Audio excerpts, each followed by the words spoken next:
Sino rito yung madalas makatanggap ng ganitong prospect objections? Pag-iisipan ko muna. O kaya naman, kung matagal ka na sa industry, ilang beses mo na ba 'tong narinig? 'No, pag-isipan ko muna. Kasi madalas na, ah, thinking ng mga marketers, lalo na yung mga baguhan 'no, nafu-frustrate at nadidismaya kaagad sila. Feeling nila ayaw ng prospects, reject na naman, wala 'to, 'no, gano'n yung nasa isip kaagad nila. Pero alam mo ba na hindi lahat ng prospect na magsasabi niyan sa'yo ay tumatanggi kaagad sa inaalok mo, 'no. Minsan meron po yang malalim na dahilan 'no, at yun yung pag-uusapan natin dito sa video na 'to 'no. Bibigyan din kita mamaya ng advice, paano po yan mami-minimize 'no, and ang goal natin ay mas marami kang ma-close na sales at mas marami kang mapasali sa business mo 'no. Pero magagawa mo yon kapag meron kang maayos na sistema at meron kang maayos na strategy para ma-address mo yung mga ganyang objections. Now, ito yung apat na reason na nakikita ko bakit nila nasasabi yang pag-isipan ko muna. So, una, hindi pa sila convinced, 'no? Hindi dahil pangit yung opportunity mo, pangit yung product mo, 'no?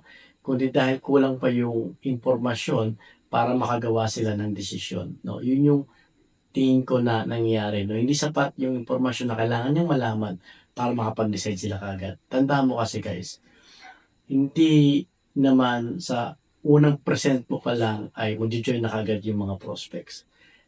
Kahit naman ikaw, 'di ba, hindi ka basta-basta bibili ng bahay, sasakyan, or magjo-join sa any business sa unang beses mo palang marinig.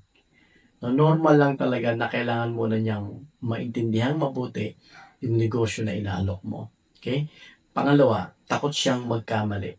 Now, maraming tao ang hindi naman talaga takot magsimula, pero takot silang ma ma magkamali sila sa desisyon nila, takot sila sa possibility na mag-fail sila. Takot sila na mawalan ng pera, takot silang ma-scam, takot silang maloko, takot silang mapahiya, takot silang masabihan ng pamilya nila o kaibigan nila nagkamali sila ng desisyon. Kaya minsan, palusot na lang ito guys, 'no, sinasabi nila 'yan paraan para protektahan yung sarili nila. Pangatlo, hindi ka pa nilubos na pinagkakatiwalaan. Ito yung medyo masakit marinig pero totoo, 'no, kasi kahit gaano kaganda pa nung inaalok natin, kahit gaano kaganda nung opportunity mo, kapag kulang ang tiwala, mahirap talagang sumunod ang tao. Kaya nga, sa panahon ngayon hindi talaga sapat na mag-present lang. Kailangan mo rin mag-build ng credibility, kailangan mo mag-build ng trust, kailangan tuloy-tuloy ka nagpo-provide ng value sa mga prospect. At pang-apat, hindi pa ito priority ng mga prospects mo, 'no? Hindi pa niya priority yung business na inaalok mo. Ibig sabihin ay hindi naman siya kontra sa inaalok mo, 'no? Possible na gusto niya 'yan, possible na interested naman siya, pero marami lang siyang mga urgent na iniisip ngayon, 'no? Maaaring bills, pamilya, trabaho, problema, 'no? Kaya kahit gaano kaganda or kahit gusto niya yung opportunity na inaalok mo, hindi pa talaga 'yan yung nasa top list niya. Kaya sa susunod na marinig mo yung ganitong objection, pag-isipan ka muna, 'no? Huwag ka kaagad magagalit, huwag ka kaagad magpo-frustrate, huwag kang mapanghihinaan, 'no? Huwag mo agad isipin na, "Ay, ni-reject na naman ako." Dahil kadalasan guys, may problema lang 'yan sa proseso, 'no? Maaaring kulang lang sila sa impormasyon, 'no? Maaaring kulang sa tiwala, kulang sa urgency. Kaya 'yan yung kailangan mong ayusin, 'no? Kailangan mong, i-fix yung system mo para magkaroon sila ng tiwala, para magbigay mo yung sapat na impormasyon na kailangan nilang malaman about your business at magkaroon ng urgency.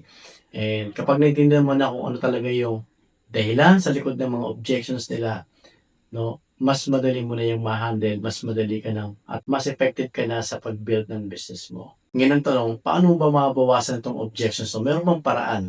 Yes, meron. 'No, bigyan kita ng dalawang tips. Una, magkaroon ka ng system na nag-e-educate ng tuloy-tuloy sa prospects mo.